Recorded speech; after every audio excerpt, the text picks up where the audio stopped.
नहमदुहु व नुसल्ली व नुसल्लिमु अला रसूलिहिल करीम अम्मा बाद फ़अऊज़ु बिल्लाहि मिनश शैतानिर रजीम बिस्मिल्लाहिर रहमानिर रहीम व अनीबू इला रब्बिकुम व अस्लिमू लह मिन क़ब्ल अन यअतियकुमुल अज़ाब सुम्मा ला तुनसरून वत्तबिऊ अहसन मा उन्ज़िल इलैकुम मिर रब्बिकुम मिन क़ब्ल अन यअतियकुमुल अज़ाब बग़ततन व अंतुम ला तशऊरून सदक़ल्लाहुल अज़ीम। काबिल क़द्र उलमाए ज़वील एहतराम सादात किराम हाज़िरीनो हाज़िरात जश्न अस्सलामु अलैकुम व रहमतुल्लाहि व बरकातुहू। मेरे प्यारे आका सल्लल्लाहु तआला अलैहि वसल्लम के प्यारे दीवानों, जिन आयात की तिलावत का मैंने शर्फ हासिल किया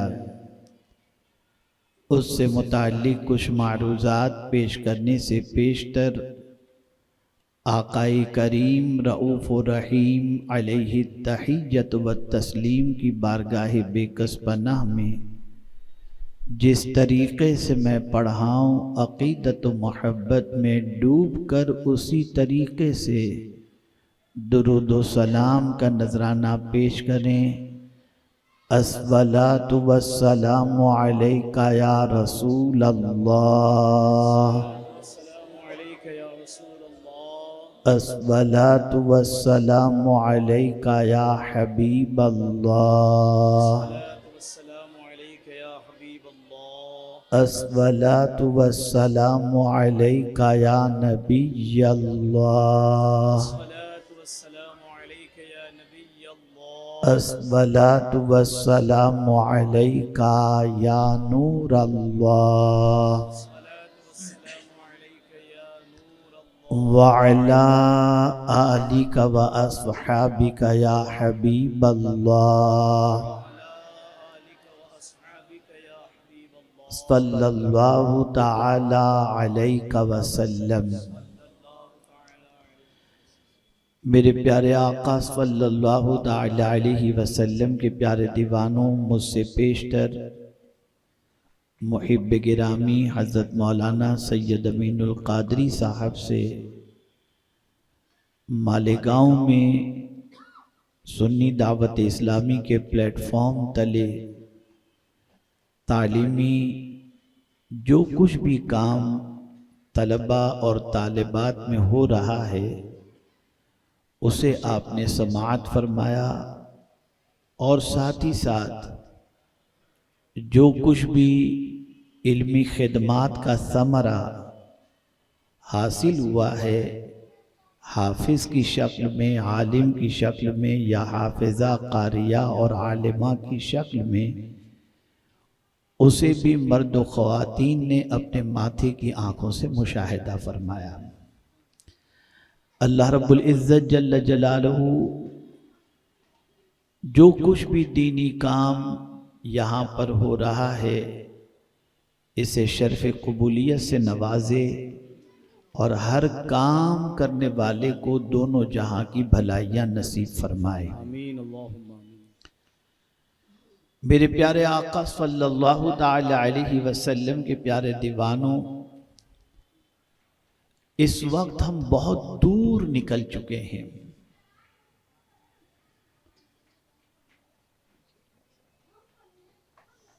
एक मरतबा दुरूद शरीफ पढ़ लें। सल्लल्लाहु अलैहि नबी अम्मी वालिही सल्लल्लाहु ताला अलैहि वसल्लम सल्लल्लाहु। पीछे थोड़ा देख लो जरा, बच्चे दौड़ रहे हैं। अल्लाहुम्मा सल्लि अला सय्यदिना व मौलाना मुहम्मदिन मअदनिल जूद वल करम व आलिहि व सहाबिहि व बारिक वसल्लम।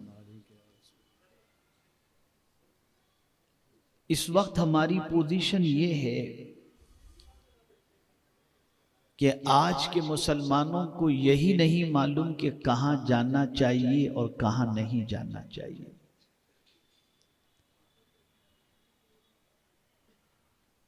बगैर किसी मंजिल की मारिफत के इंसान निकल रहा है। और हैरानी की बात यह है कि जिस तरफ निकल रहा है वो समत भी ऐसी है कि वो न कुरान की बताई हुई समत है, न रसूल आजम सल्लल्लाहु अलैहि वसल्लम की बताई हुई समत है। जो मन में आया, जिस तरफ जिसने बता दिया, हम निकल पड़े।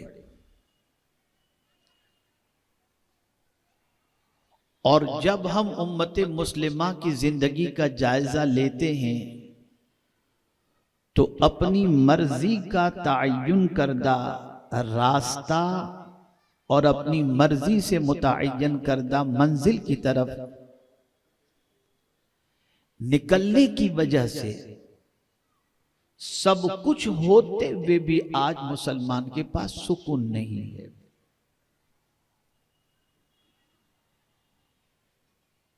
और कैफियत ये है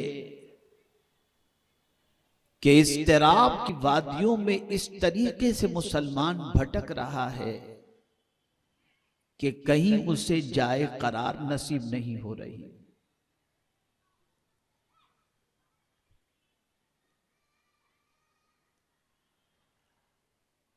हमें खबर ही नहीं है कि हम कहां जा रहे हैं और कहां निकल गए। आपको मैं एक मिसाल के जरिए समझाऊं कि मेरे प्यारे आका सल्लल्लाहु ताला अलैहि वसल्लम के प्यारे दीवानों, अगर 10 मुसलमान को जमा करके उनसे पूछा जाए कहां जाना चाहते हो, क्या बनना चाहते हो, किस मंजिल की फिक्र तुम्हें सता रही है और किस तरफ जाने की तुम्हारी ख्वाहिश है, 10 को पूछेंगे तो 9 यही कहते नजर आएंगे, बस अल्लाह के नाम पे निकल पड़े, अब जहां तक चले जाए, जो भी रास्ता मिल जाए।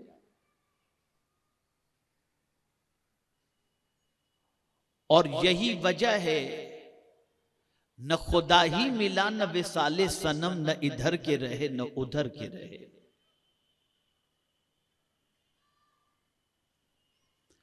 और सबसे ज्यादा मुसलमान जिस तरफ जा रहा है वो रास्ता उसे तबाही की तरफ ले जाता है।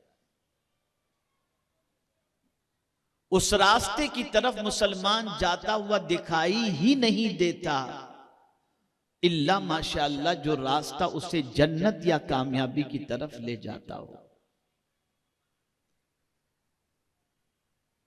हालांकि मुसलमान हर रकात के अंदर अल्लाह की बारगाह में दुआ करता है, इहदिनस सिरातल मुस्तकीम सिरातल लदीना अनअमत अलैहिम, हमको सीधे रास्ते पर चला, उनके रास्ते पर जिन पर तेरा इनाम नाजिल हुआ। इसलिए कि इनाम याफ्ता बंदों के रास्ते पर जब तुम चलोगे तो तुम्हें खुदा भी मिल जाएगा और मुस्तफा प्यारे सल्लल्लाहु अलैहि वसल्लम भी मिल जाएंगे। और फिर उस रास्ते पर चलने के बाद तुम्हें मंजिल भी मिल जाएगी और मकसद भी मिल जाएगा। अब जाहिर सी बात है, कोई रास्ता भूल जाए, गलत रास्ते पर चल पड़े, जिस रास्ते पर चलने के बाद उसको मंजिल मिलना मुश्किल हो, तो फिर उससे कहा जाता है पलट आओ, लौट आओ। तुम निकल पड़े थे ना अपनी मर्जी से, जिस रास्ते पे तुम चल रहे हो वहां तुम्हें कुछ नहीं मिलेगा, लौट आओ, पलट आओ। इसलिए कि तुम्हारा सफर जन्नत से शुरू हुआ है और तुम्हारा सफर खत्म भी होगा तो जन्नत ही में जाकर के खत्म होगा। वहीं से तुम चले हो और वहीं पर तुम्हें पलट करके जाना है। आज मुसलमान की पोजीशन सबसे बुरी इस एतबार से है कि मुसलमान सबसे करीब होना चाहता है, रब से करीब होना नहीं चाहता।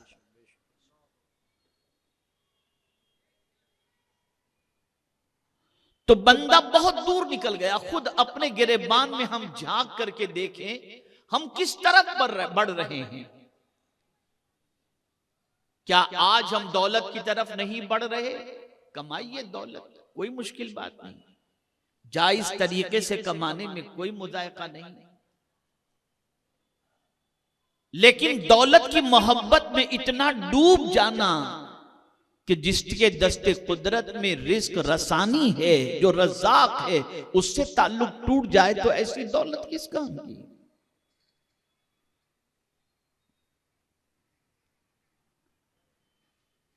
आज का इंसान गुनाह की तरफ बढ़ रहा है, आज का इंसान दुनिया की तरफ बढ़ रहा है, आज का इंसान मालो जर की तरफ बढ़ रहा है, आज का इंसान बर्बादी की तरफ बढ़ रहा है, आज का इंसान तबाही की तरफ बढ़ रहा है।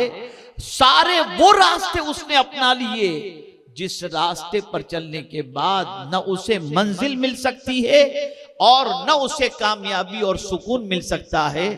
तो अल्लाह चूंकि अपने बंदों से बड़ी मोहब्बत फरमाता है, तो उन भटके हुए, भागे हुए, इधर उधर जाने वालों को अल्लाह फरमाता है व अनीबू इला रब्बिकुम, अपने रब की तरफ पलट आओ,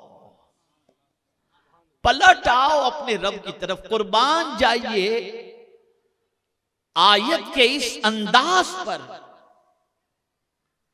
हमने सबको अपना समझा, रब ही को अपना नहीं समझा। और रब फरमाता है वानीबू इला रब्बिकुम, अपने रब की तरफ लौट आओ, तुम्हारा कोई गैर नहीं हूं मैं ही तुम्हारा पालने वाला हूं। आ जाओ, पलट आओ, मेरी तरफ पलट आओ। वो अपनी तरफ बुला रहा है, वो पलटने का हुक्म देता है। जाहिर सी बात है कि कोई रास्ता भूल गया हो, कोई गलत तरीके पर चढ़ गया हो, गलत रास्ते पर चला गया हो, तो उसको कहा जाता है पलट आ, तू जिस रास्ते पर जा रहा है वो रास्ता सही नहीं है, पलट आओ। तो कहां पलटने की बात कर रहा है? अल्लाह अपनी तरफ पलटने की बात कर रहा है कि मेरी तरफ पलट आओ, मैं कोई और नहीं, तुम्हारा रब ही हूं। और फिर अगर तुमने पलटने का इरादा कर लिया, अगर गुनहगार हो, सियाकार हो, खताकार हो, इसियां शिआर हो, बुराई में जिंदगी गुजर रही है, अब उसके बाद तुम्हारा मन हुआ कि मैं अपने रब की तरफ पलट आऊं, तो ये नहीं कि गुनाहों की वजह से तुम्हें मारा जाएगा, गुनाहों की वजह से तुम्हें सताया जाएगा, गुनाहों की वजह से तुम्हें अजियत दी जाएगी। नहीं नहीं, अगर तुम पलट कर आना चाहते हो अपने रब की तरफ, जिसकी तुमने जिंदगी नाफरमानी में गुजारी, उसके इरशाद के खिलाफ तुमने अमल किया, तो वो रब जब अपनी तरफ पलटने का हुक्म देता है तो फरमाता है घबराना नहीं मेरे बंदे, अगर तू एक मालिश चलेगा तो मेरी रहमत एक हाथ तेरा इस्तकबाल करने के लिए तैयार है, और अगर तू चल करके आएगा तो मेरी रहमत दौड़ कर तेरा इस्तकबाल करेगी। आ जा मेरे बंदे, पलट कर मेरी तरफ आ जा, और मैं कोई और नहीं, तेरा पालने वाला हूं। रब के माने मालिक भी होता है और पालने वाला भी होता है। इसीलिए कुरान मुकद्दस में अंबिया की जितनी भी दुआएं आई हैं, उन दुआओं में अल्लाह की बारगाह में मांगने के लिए जिन अल्फाज का इंतखाब अंबियाए किराम ने किया, उसके लिए सबसे अजीम लफ्ज का इंतखाब किया।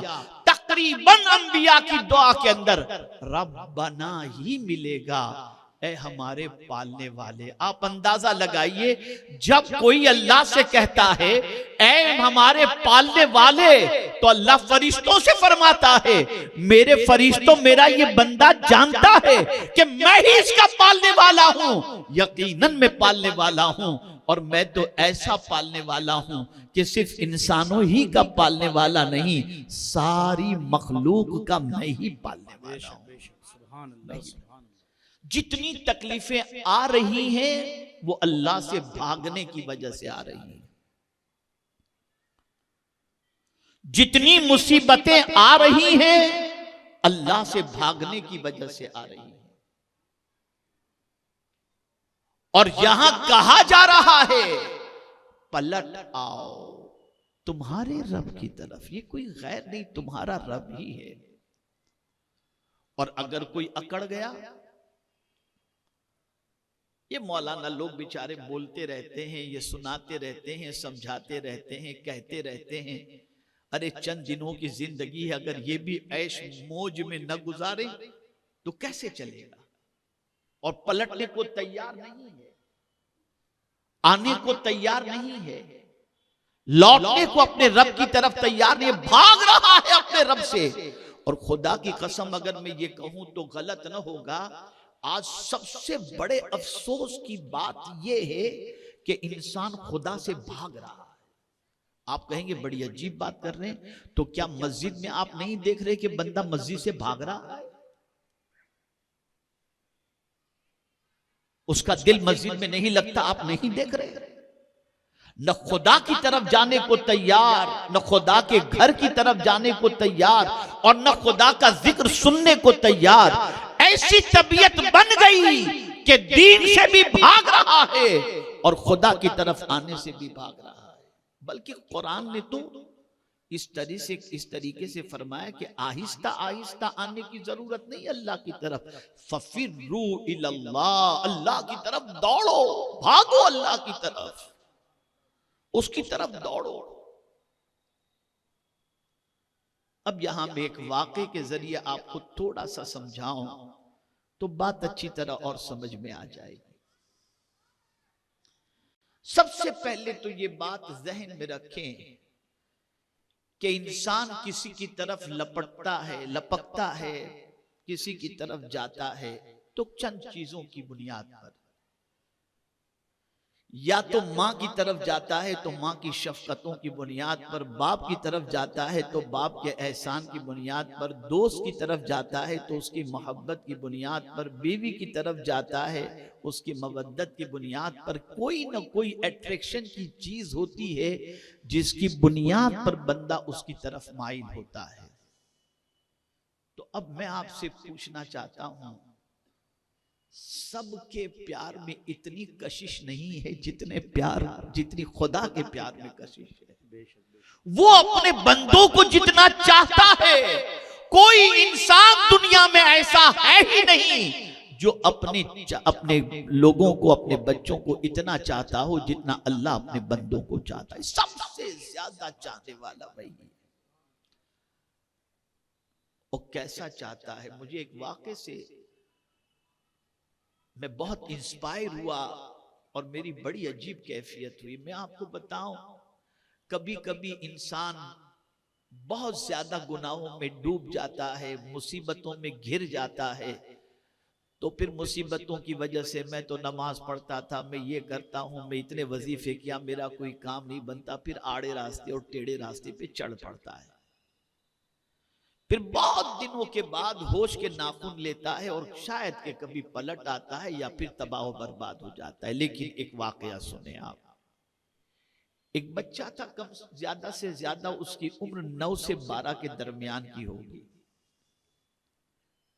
बहुत सताता था माँ को, उसकी माँ थी, बहुत सताता था माँ को, बहुत सताता था। माँ गुस्से में आकर उसे मारती है।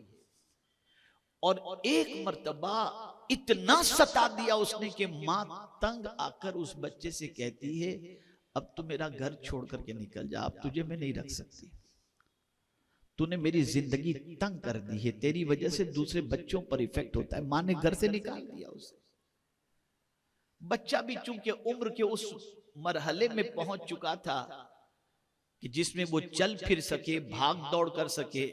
तो उसने देखा था बहुत सारे बच्चे मजदूरी करते हैं, तो उसने सोचा अब माँ ने निकाल ही दिया है और रोज किटकिट करती है, तो चलो मैं कहीं मजदूरी करके अपनी जिंदगी गुजार लूंगा। माँ ने निकाल दिया, वो भी चला गया।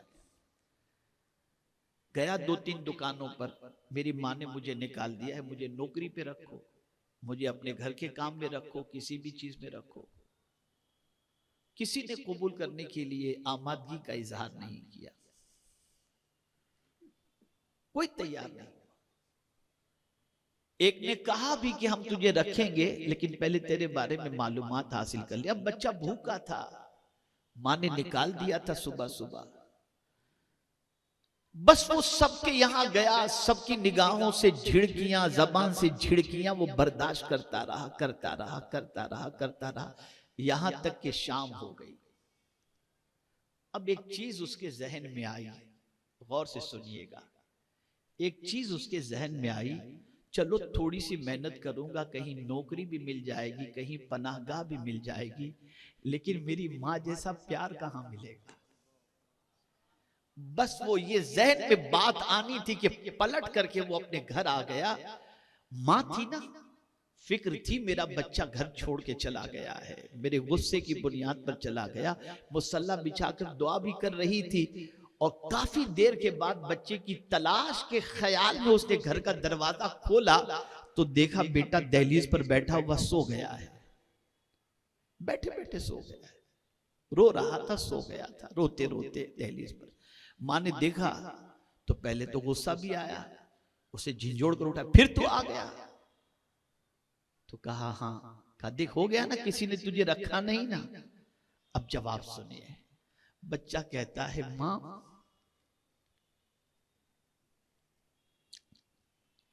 रख तो कोई भी लेता, लेकिन तूने जो प्यार दिया है ये प्यार मुझे कहां मिलता।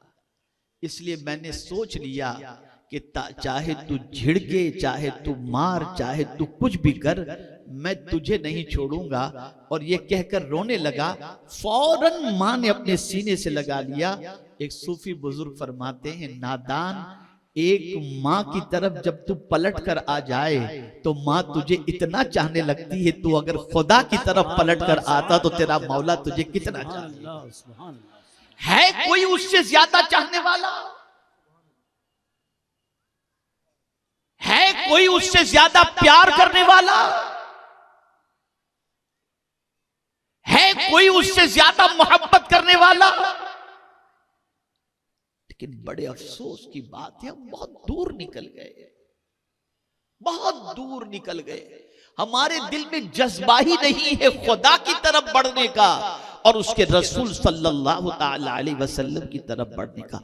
हमने दुनिया के इंसानों के अंदर सब कुछ पा लिया और उन्हीं में सब कुछ समझा, लेकिन मुस्तफा जान रहमत सल्लल्लाहु अलैहि वसल्लम और रब्बे कदीर जल्ल जलालहू की तरफ हमारी तवज्जो कभी मबजूल नहीं हुई। अल्लाह फरमाते पलट आओ, मैं कोई गैर नहीं, तुम्हारा रब ही हूं, तुम्हारा रब हूं, तुम्हारा पालने वाला हूं। पलट आओ मेरे बंदो मेरी तरफ, आ जाओ मेरी तरफ। अल्लाह बुला रहा है, वानीबू इला रब्बिकुम। और ऐब इस तरीके से छुपाया, कुर्बान जाइए, कहीं ये जिक्र नहीं फरमाया कि तुम गुनाहों में इधर निकल गए, तुम नाफरमानी में आगे निकल गए, अब पलट आओ। नहीं नहीं नहीं, नहीं कुछ नहीं फरमाया, बस तुम आ जाओ, भूल जाओ पीछे की बातों को। जब तुम मेरी तरफ पलट कर आना शुरू करोगे, इधर कदम बढ़ाओगे, इधर मैं तुम्हारे गुनाहों को माफ कर दूंगा। पलट आओ अपने रब की तरफ। और अगर पलट आए तो फिर उसके करम की इंतहा, उसके करम की बारिशों का कोई ठिकाना नहीं। और फिर फरमाया व अस्लिमू लहू, और उसके सामने सर झुका दो। सर झुकाने से मुराद आप ये ना समझना कि मैं सिर्फ सजदे की बात कर रहा हूं। व अस्लिमू लहू से मुराद ये है उसके हर हुक्म के सामने सर झुका दो, उसके हर हुक्म के सामने सर झुका दो, सरेंडर हो जाओ उसके सामने। बस मौला तुझसे ज्यादा मेहरबान कोई दूसरा है ही नहीं। अब सुनेंगे तो तेरी सुनेंगे, मानेंगे तो तेरी मानेंगे, और हम तेरी बारगाह में अपने आप को पेश करते हैं और सरेंडर हो जाते हैं। और फिर अल्लाह ने फरमाया, मेरे बंदे ये भी जहन में रखना, टाल मटोल मत करना, कल से, परसों से, नरसों से नहीं, अभी से शुरू कर दे, अभी से पलटा, वरना क्या होगा, मिन क़ब्ल अन यअतियकुमुल अज़ाब सुम्मा ला तुनसरून, तुम्हारे पास अल्लाह की तरफ से अज़ाब आ जाए, इससे पहले पलट आओ अल्लाह की तरफ, इससे पहले सर झुका दो अल्लाह की बारगाह के अंदर, इससे पहले कि तुम्हारे पास अज़ाब आ जाए और फिर कोई तुम्हारी मदद न करे। पता चला अगर तुम नहीं मानोगे तो अल्लाह का अज़ाब ऐसा आएगा कि कोई मदद करने वाला नहीं होगा, कोई मदद कर, और आता है उसका अज़ाब। और अब तो हम दुनिया में देखते हैं कि आदमी सोचता भी नहीं वहां से अज़ाब, बल्कि कैफियत ये होती है कि अब तो हर साल कहीं ना कहीं 1 या 2 मरतबा कोई ना कोई तकलीफ दुनिया के अंदर, कोई ना कोई परेशानी आ ही रही है। और मैं जब ये साल में 1-2 मरतबा के हवाले से देखता हूं तो अक्ल दंग रह जाती है कि ऐसा क्यों। तो कुरान कहते हैं, अवला यराउ अन्नहुम युफ्तनून फी कुल्li आमिन मर्रतन औ मर्रतैन, क्या उन्होंने देखा नहीं कि साल में 1 मरतबा या 2 मरतबा आजमाए जाते हैं? क्या नहीं देखा उन्होंने? साल में 1 मरतबा या 2 मरतबा आजमाए जाते हैं, और आजमाइश के बावजूद भी सुम्मा ला यतूबून, फिर भी वो तौबा नहीं करते, वला हुम यज़्ज़करून, और नसीहत हासिल नहीं करते। ये जितनी भी तबाही दुनिया के अंदर साल के अंदर आ रही है, कहीं गर्मी, कहीं ठंडी, कहीं आंधी, कहीं आग, कहीं तूफान, कहीं जलजला, ये मुसलसल आ रहा है, इसलिए आ रहा है कि अल्लाह बंदों से ये कहना चाह रहा है कि मेरे बंदो, ये इसलिए है कि तुम मेरी तरफ पलट आओ, तौबा कर लो, नसीहत हासिल कर लो। तुम बड़े नहीं हो, मैं बड़ा हूं, मेरी ताकत सबसे अफजल व आला है और बड़ी है। लेकिन बंदे का हाल इतना गंदा है कि सब कुछ देख करके भी पलटने को तैयार नहीं, सब कुछ देख करके भी तौबा करने को तैयार नहीं, टाल मटोल कर रहा है, सब कुछ देख करके भी अल्लाह की तरफ रुजू करने को तैयार नहीं। अल्लाह वालों का हाल तो ये होता कि हल्की सी कोई चीज हो जाती तो फौरन वो अल्लाह की बारगाह में तौबा करते दिखाई देते, बल्कि कभी गुनाह का ख्याल या तसव्वुर आ जाता तो अल्लाह की बारगाह में तौबा करते। मैं आपको एक वाकया बताऊं, एक बुजुर्ग फरमाते हैं कि एक ख्याल ने मुझे बड़ा गमगीन कर दिया, बहुत गमगीन कर दिया। और फरमाते हैं वो ख्याल ये था कि मेरी उम्र कमोबेश 60 साल के करीब की। तो एक दिन बैठे बैठे मैंने सोचा कि अगर दिन में सिर्फ मैंने एक ही गुनाह किया हो, दिन में अगर मुझसे एक ही गुनाह सरजद हुआ हो तो 360 दिन या 65 दिन के एतबार से साल के 360 या 65 गुनाह हुए। तो अब 60 साल के गुनाह को मैं अगर देखूं तो कितने गुनाह हुए। अब इतने गुनाहों को लेकर मैं खुदा के सामने हाजिर कैसा होऊंगा, कैसे खड़ा होऊंगा। बस ये तसव्वुर आया और ये ख्याल आया, इस ख्याल के आते ही कि अल्लाह के सामने मुझे हाजिर तो होना ही है, पलटना तो है ही, आज नहीं तो कल जिंदगी में नहीं तो मरने के बाद उसकी तरफ तो पहुंचना है। मैं उसको मुंह कैसे दिखाऊंगा, इस तसव्वुर के आते ही गिर पड़े और उनकी रूह परवास कर गई, परवास कर गई।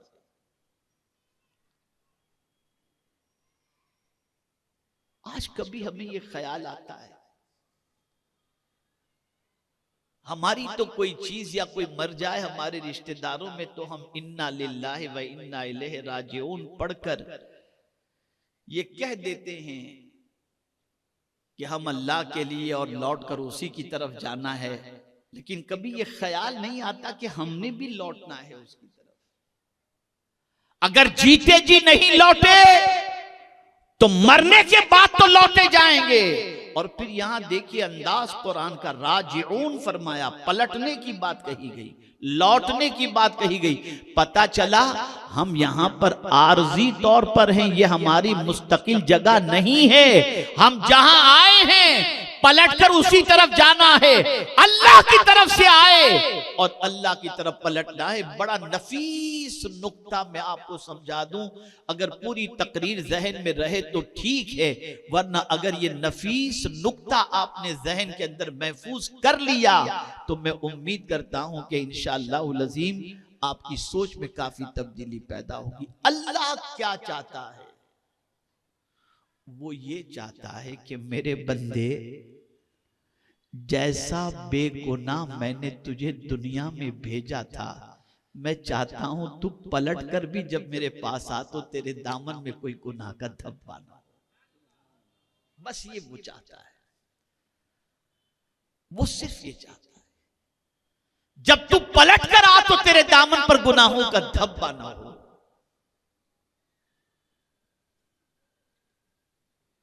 मेरे प्यारे आका सल्लल्लाहु अलैहि वसल्लम के प्यारे दीवानों, अब वो लोग जो अल्लाह की फरमाबरदारी में पूरी जिंदगी गुजारते हैं और नेकियों में जिंदगी गुजारते हैं, तो जिस तरीके से आयत में मैंने आपको सुनाया कि व अनीबू इला रब्बिकुम फरमाया गया, अपने रब की तरफ लौटो। अब जब कोई बंदा जिंदगी ही में अल्लाह की तरफ लौट जाता है, उसकी बंदगी की तरफ पलट आता है, उसकी इबादत की तरफ पलट आता है और पूरी जिंदगी उसके दिमाग में एक ही तसव्वुर रहता है, मुझे रब ने पैदा किया, मुझे उसकी बंदगी करनी है और उसकी इताअत करनी है। अब जब पूरी जिंदगी वो इस तरह से गुजारता है तो मरते वक्त अल्लाह मुज़दए जां फज़ा सुनाता है, या अय्यतुहन नफ्सुल मुतमइन्ना इरजिई इला रब्बिक। यहां भी फरमाया तेरे रब की तरफ लौटा, इसलिए कि जिंदगी पूरी तूने मेरी रजा में गुजार दी, अब कहीं और तू नहीं जा रहा, मैं तुझे बुला रहा हूं, आ जा तू अपने रब की तरफ। जो दुनिया में पलट कर अल्लाह की तरफ गए उन्हें अल्लाह बुलाता भी है आखिरत के अंदर, तो अपनी तरफ कहकर बुलाता है कि मैं कोई और नहीं, तेरा रब ही हूं, पलट कर आ जा अपने रब की तरफ। और फिर मुज़दए जां फज़ा अता कर देता है, फदखुली फी इबादी वदखुली जन्नती, मेरे बंदों में दाखिल हो जा और मेरी जन्नत में दाखिल हो जा।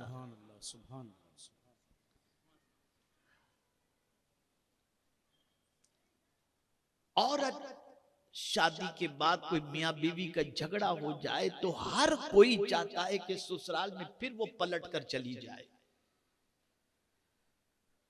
मीडिएटर बीच में लाए जाते हैं, ये मुसलसल घर में रहे ये अच्छा नहीं है, तलाक वाक़े हो ये भी अच्छा नहीं है, खुला का मामला हो ये भी अच्छा नहीं है, ये पलट जाए अपने घर की तरफ, चली जाए अपने ससुराल वालों की तरफ, अपना घर बर्बाद होने से बचा ले।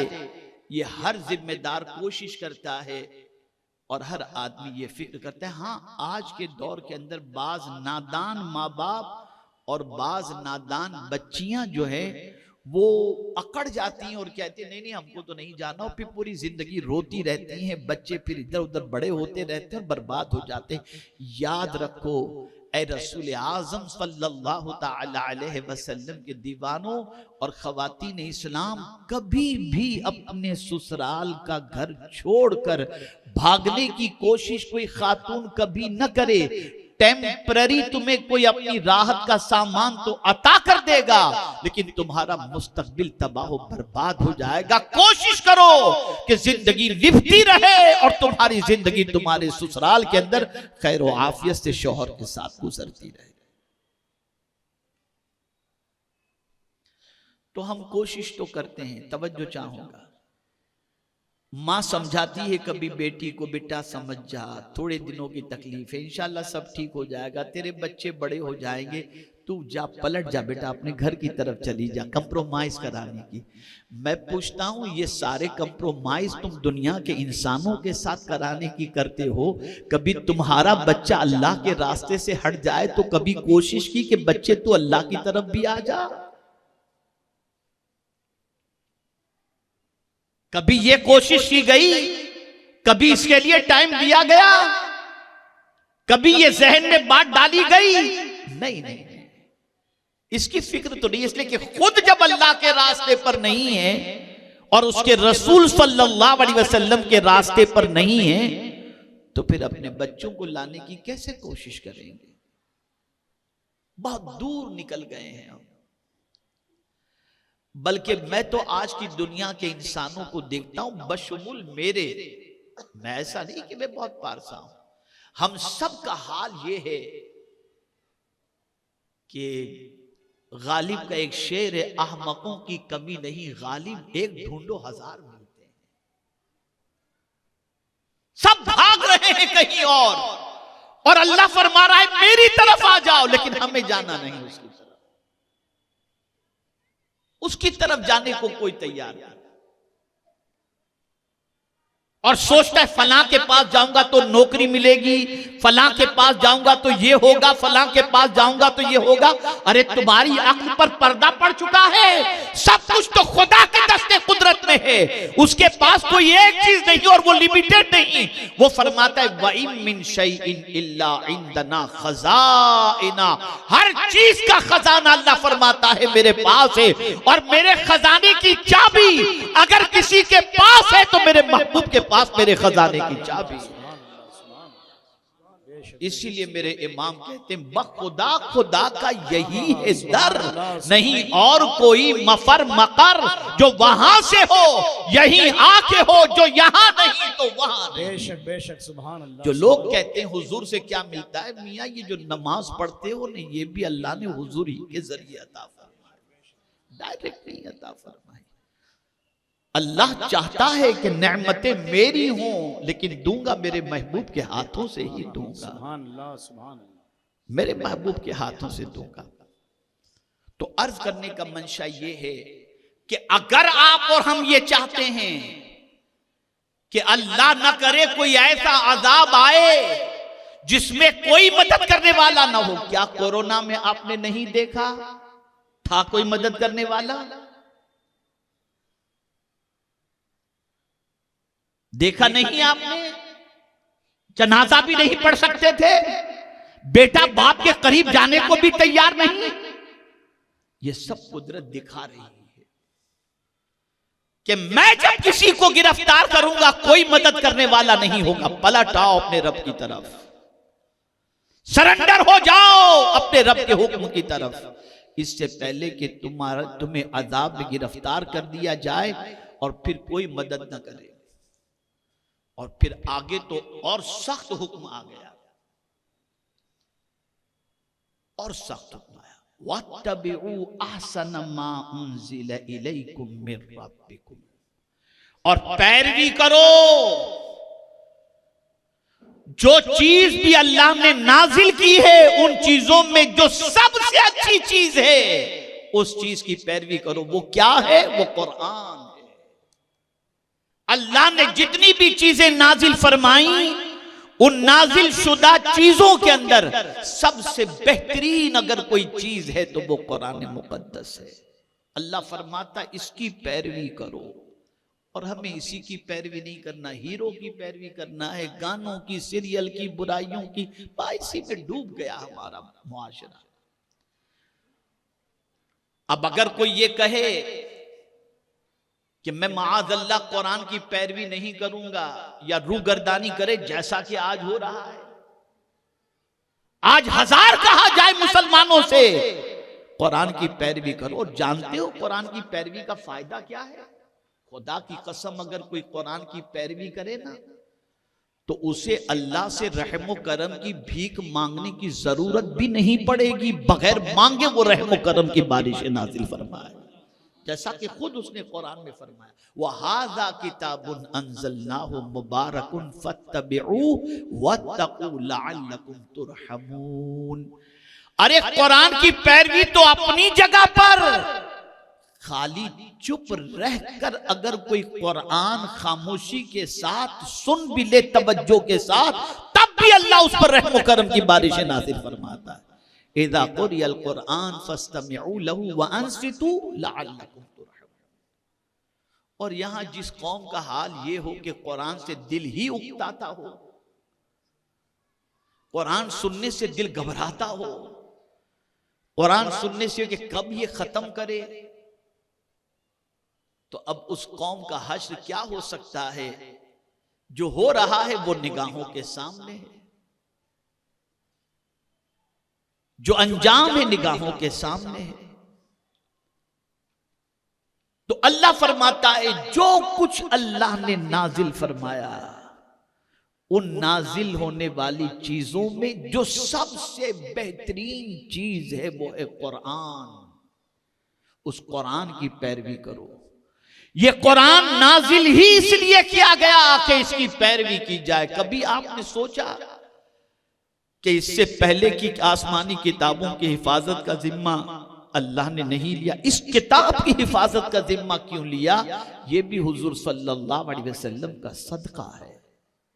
आका करीम सल्लल्लाहु अलैहि वसल्लम ने देखा कि तौरेत हो, जबूर हो, इंजील हो, ये सब कुछ या तो जिन पर नाजिल हुई उनके जमाने में या उनके विसाल होने के बाद लोगों ने उन किताबों के अंदर तहरीफ कर दी, तब्दीली कर दी, जिसकी वजह से सही गाइडलाइन उनको मयसर न हो सकी। तो हुजूर के जहन में ये ख्याल आया कि मैं आखिरी नबी बनकर के आया हूं, उन अंबियाए किराम की किताबों में तहरीफ हुई जो उन पर नाजिल हुई और तब्दीली कर दी गई, तो आखिर में तो मैं आने वाला था। अल्लाह ताला मेरे जरिए उनके हिदायत का इंतजाम कर दिया और मुझ पर जो किताब नाजिल हुई उस किताब के जरिए उनकी हिदायत का एहतमाम हो गया।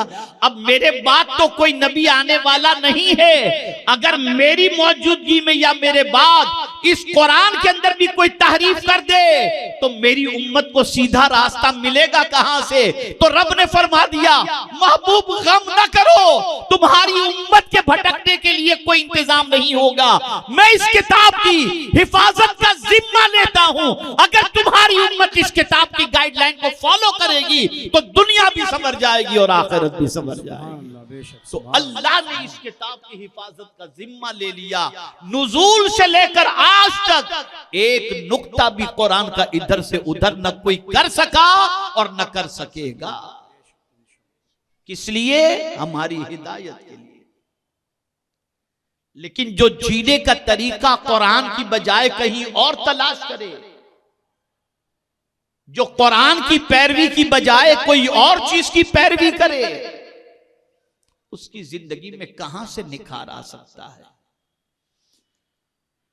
उसकी जिंदगी में कहां से सुकून? बल्कि माअज़ल्लाह, माअज़ल्लाह, माअज़ल्लाह सुम्मा माअज़ल्लाह, कुरान को मानने वाली कौम अगर ये कहना शुरू कर दे कि यार इस किताब पर अमल करना बहुत डिफिकल्ट है, बस आप समझ लीजिए कि उसने तबाही का दरवाजा खोल दिया। अगर ये किताब काबिले अमल न होती तो अल्लाह कभी इस किताब पर अमल करने का हुक्म न देता। बल्कि इस किताब के बारे में खुद कुरान ने कहा, वलक़द यस्सरनल कुरान लिज़िक्र, हमने कुरान को आसान नाजिल किया है। ये कुरान बहुत आसान है और नसीहत के लिए बहुत आसान है कोई जो इससे नसीहत हासिल करे?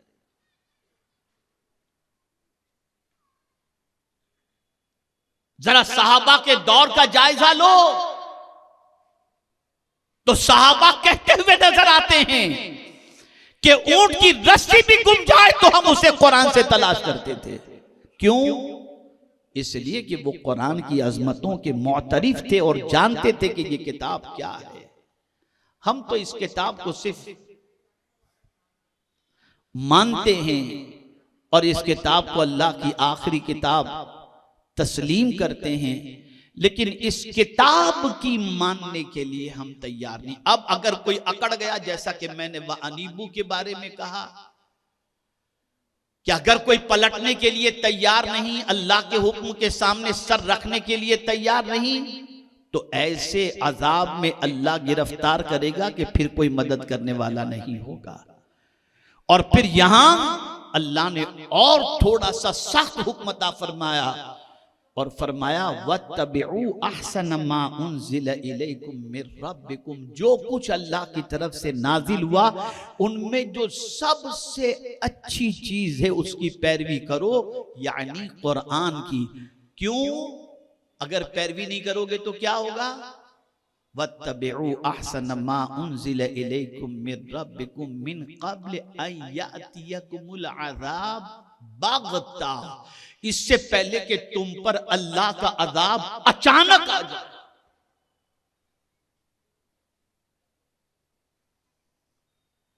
तुम पर अल्लाह का अजाब अचानक आ जाए, तुम्हें खबर भी नहीं होगी और तुम पर अल्लाह का अजाब आ जाएगा। आज अचानक अजाब आने का सिलसिला शुरू हो गया, खबर भी नहीं होती और पता नहीं क्या क्या हो जाता है।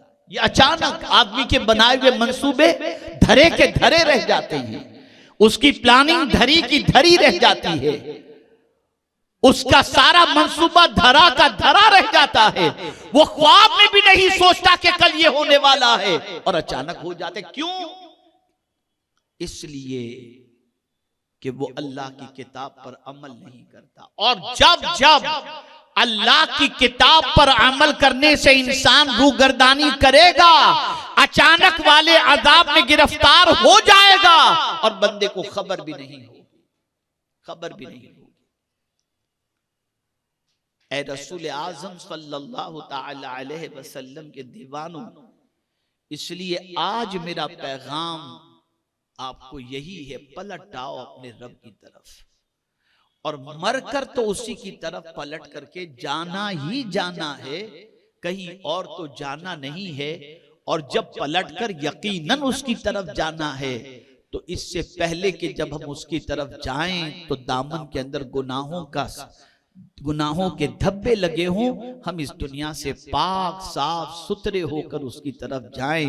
और जब उसकी तरफ हम जाएं और पाक और साफ होकर के जाएंगे तो वो इतना राजी होगा, इतना राजी होगा कि अब वो लोग जो दुनिया के अंदर अपनी मर्जी का ख्याल करने की बजाय अल्लाह की रजा का ख्याल करते हैं।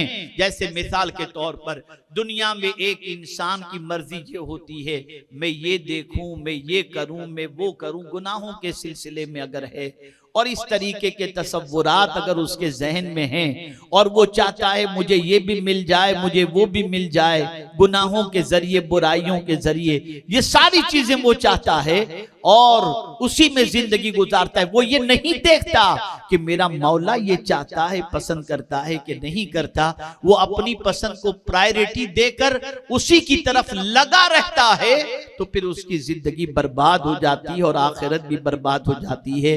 लेकिन जो बंदा, तवज्जो चाहूंगा, जो बंदा दुनिया में अपनी मर्जी और रब की मर्जी का तकाबुल हो जाए कि मौला ये पसंद कर रहा है, मुझे ये पसंद है, अब अपनी पसंद को मौला की पसंद पर कुर्बान कर देता है। अब मेरी पसंद अगर गलत है और अल्लाह की पसंद अच्छी है, अल्लाह की पसंद तो अच्छी ही अच्छी है, अल्लाह की पसंद ये है और मेरी पसंद ये है, अपनी पसंद को अल्लाह की पसंद पे कुर्बान कर देता है, तो फिर मेरा मौला फरमाता है तूने दुनिया की चंद दिनों की जिंदगी के लिए अपनी पसंद को मेरी पसंद पर कुर्बान कर दिया। अब सुन ले, मैं तुझे जन्नत में दाखिल करूंगा। अब जन्नत में क्या होगा? जो तू चाहेगा मैं तुझे अता कर दूंगा। वलकुम फीहा मा तश्तही अनफुसुकुम वलकुम फीहा मा तदऊन। ए रसूल आज़म सल्लल्लाहु अलैहि वसल्लम के दीवानों, पलट आओ अपने रब की तरफ, लौट आओ अपने रब की तरफ, लौट आओ अल्लाह अज़्ज़ व जल्ल की तरफ। उससे बड़ा मेहरबान कोई दूसरा नहीं है। वो पालनहारे हकीकी है, वो माबूदे बरहक है, वो हमारी फरियाद को सुनने वाला है, वो हमारे दर्द व गम को दूर करने वाला है, वो हमारी परेशानियों का इजाला करने वाला है। हजरत शेख अहमद सरहंदी रहमतुल्लाह ताला अलैह फरमाते हैं, रो करके मांगा करो, रो करके मांगा करो। और फरमाते हैं, मैं एक दिन एक दुआ के सिलसिले में अल्लाह की बारगाह में एक दुआ में करता था, मुल्तजी हुआ अल्लाह की बारगाह में, मौला मेरी ये परेशानी दूर फरमा दे, लेकिन आंख से आंसू नहीं निकल रहे थे, तो मेरी दुआ बाबे इजाबत से टकराती भी नहीं थी। लेकिन जैसे ही मैंने हाथ उठाकर दुआ करते करते ये कह दिया, ए अल्लाह तेरे प्यारे महबूब सल्लल्लाहु अलैहि वसल्लम के सदके और हुजूर का नाम लेते ही मेरी आंखों से आंसू जारी हो गए, बस फौरन अल्लाह ने मेरी मुसीबत को दूर फरमा दिया। सुभान अल्लाह, सुभान अल्लाह। और मैं आपको बताऊं, सारे अंबिया रोने वाले ही मिलेंगे आपको, और सारे औलिया रोने वाले ही मिलेंगे। और हमारे हुजूर तो इतना रोते थे, इतना रोते थे, इतना रोते थे कि मेरे इमाम पुकार उठे, अल्लाह क्या जहन्नम अब भी न सर्द होगा, रो रो के मुस्तफा ने दरिया बहा दिए। लेकिन हमारी जिंदगी किन कामों में गुजरी, हम तो गुनाह करके कह कहे लगाते हैं, अल्लाह वाले नेकियां करके रोते थे। हम मस्त हो गए हैं इस दुनिया के अंदर, और हम समझते हैं सारा इंतजाम यहां पर ऐसा करते हैं जैसे यहां परमानेंट रहना हो। खुदा के बंदो, आकाए करीम सल्लल्लाहु अलैहि वसल्लम के दीवानों, कुछ आखिरत की भी फिक्र करो, मरने के बाद के बारे में भी कुछ तैयारी करो। पलट कर उसी की तरफ जाना है। आज जीते जी अगर उसकी तरफ पलट आए वो राजी हो जाएगा, और फिर जब मरने के बाद पलटेंगे तो वो और राजी हो जाएगा। तो ए रसूल आज़म सल्लल्लाहु अलैहि वसल्लम के दीवानों, ये इदारे जो कायम किए जा रहे हैं, ये मकातिब में बच्चे बच्चियों को पढ़ाया जा रहा है, ये दावत व तबलीग के फराइज जो अंजाम दिए जा रहे हैं, मकसद बस एक ही है, बंदा खुदा से करीब हो जाए और उसके रसूल सल्लल्लाहु अलैहि वसल्लम से करीब हो जाए। इसलिए कि जो अल्लाह और उसके रसूल जल्ल जलालुहु व सल्लल्लाहु अलैहि वसल्लम से करीब हो जाए, उसकी दुनिया भी संवर जाती है, उसकी आखिरत भी संवर जाती है। तो अब हम बहुत दूर निकल गए थे ना, बहुत दूर, बहुत दूर, बहुत दूर। देखें, अगर कोई अल्लाह की तरफ बहुत करीब हो गया है तो मुबारक हो उसे, लेकिन अगर हम देखें तो हम बहुत दूर निकल गए। कुजा रहा है खुदा और कुजा हम, कहां हैं हम, कहां हैं हम? तो अल्लाह फरमाते, पलट आओ अपने रब की तरफ, आ जाओ, उन रास्तों पर चलो जिन रास्तों पर चलने के बाद खुदा का कुर्ब नसीब होता है। और याद रखो, जब अल्लाह की तरफ पलटोगे तो अल्लाह रहमानो रहीम है, करीम है, पालनहारे हकीकी है, माबूदे बरहक है, अरहमुर राहिमीन है। जब उसकी तरफ बंदा पलटता है तो उसकी रहमत भी अपने बंदों को अपनी आगोश में ले लेती है। ए रसूल आज़म सल्लल्लाहु अलैहि वसल्लम के दीवानों, सुन्नी दावत इस्लामी से अपने बच्चों को वाबस्ता करो, खुद अपने घर के माहौल को दीनी बनाओ। हम ऐसे दौर में कदम रख चुके हैं जहां पर ईमान की हिफाजत बहुत कठिन से कठिन होती जा रही है, माहौल बद से बदतर होता जा रहा है, मुआशरा तबाही के दहाने पर पहुंच चुका है, लोगों का ताल्लुक खुदा से भी कमजोर हो रहा है, उसके रसूल सल्लल्लाहु अलैहि वसल्लम से भी कमजोर हो रहा है, कुरान से भी कमजोर हो रहा है, दीन से भी कमजोर हो रहा है। खुदा के लिए अल्लाह से ताल्लुक को मजबूत करो, अल्लाह के रसूल सल्लल्लाहु अलैहि वसल्लम से ताल्लुक को मजबूत करो, दीन से ताल्लुक को मजबूत करो, कुरान से ताल्लुक को मजबूत करो, अपनी औलाद का ताल्लुक भी दीन से मजबूत करो। इसलिए हम कुछ लेकर जाएं या न जाएं इस दुनिया से, बस यही हमारे लिए बहुत है कि जाएं तो हमारा ईमान भी सलामत हो, हमारी औलाद और नस्लों का भी ईमान सलामत हो, और सारे मोमिनीन और मोमिनात का ईमान सलामत हो। अल्लाह ताला आकाए करीम सल्लल्लाहु अलैहि वसल्लम के सदक़ो तुफैल हमारे मुहिब गिरामी मौलाना सैयद अमीनुल कादरी साहब के की सरपरस्ती में जो कुछ भी यहाँ तालीम और तबलीग का काम हो रहा है, अल्लाह इसे कबूल फरमाए। और इसी के साथ साथ हर मुसलमान की तवज्जो मालेगांव की खानदेश की इन दीनी कामों की तरफ अल्लाह ताला फरमा दे और अल्लाह ताला हमसे राजी हो जाए और उसके हबीब सल्लल्लाहु अलैहि वसल्लम हमसे राजी हो जाएं। फिर मैं आपको आखिर में यही बात अर्ज कर दूं कि सब की तरफ तो आप जाते हो, जरा खुदा की तरफ भी आकर के देख लो, अल्लाह की तरफ भी पलट कर देख लो। अल्लाह ताला आकाए करीम सल्लल्लाहु अलैहि वसल्लम के सदक़ व तुफ़ैल हम सब पर करम की नजर पर। हाँ, और एक ज़रूरी ऐलान ये भी समाअत फरमा लें, इंशाअल्लाह 15-16 फरवरी को नासिक की सरजमीन पर सुन्नी दावत इस्लामी का अज़ीमुश्शान रूह परवर सुन्नी इज्तिमा होगा। आप तमामी हजरात से गुजारिश है कि दोस्त अहबाब व मुताल्लिकीन के साथ आएँ और ये बात अच्छी तरीके से जहन में रखें कि जहाँ जहाँ भी आकाए करीम रऊफ़ुर रहीम अलैहि तहिय्यत व तस्लीम के ग़ुलामों की महफिल हो, शरीक हुआ करो और अपनी दीनी मालूमात में इजाफ़ा किया करो। अस्सलामु अलैकुम व रहमतुल्लाहि व बरकातुहू।